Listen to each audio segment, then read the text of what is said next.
Hello guys, আমরা উন্ডুর মাল লাগাচ্ছি, উন্ডু বানাচ্ছি। এটা হলো পাল্লা, সকেটের পরে আমরা গ্রাইন্ডার করতেছি। গ্রাইন্ডারের পরে মাপ নিয়ে এগুলোর মাল কাটতে হবে। আগে ঘষা মাজা করে একটা রেডি করতেছি, পরে এটার উপরে রাখি আরেকটা বানাবো। এটার উপরে রাখি আমরা আরেকটা বানাবো। আপনারা দেখতে থাকুন আমাদের কাজগুলা। আমি নিজে কাজ করি, নিজেরটা নিজে করি। এখন আমরা পাল্লার কাটিং করতেছি।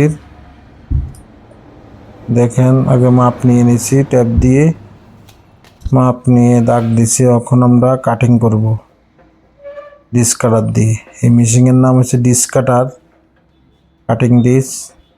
দাগ দিছি, এখন টেফার কাটবো। আমরা টেফারে কাটিং করব, যখন আর একটা টেফার দিয়ে কোনা মিলা হবে। দেখুন, যাদের যে কোনো কাজ লাগে আমাকে বলবেন, সব কাজ পারি ইনশাল্লাহ। সব কাজে শিখছি আল্লাহর রহমতে। দেখেন, এটা কাটিং করে লেছি। এখন আলগুলোরে একটু ঘষা মাজা করতে আছি। সবাই ভালো থাকে।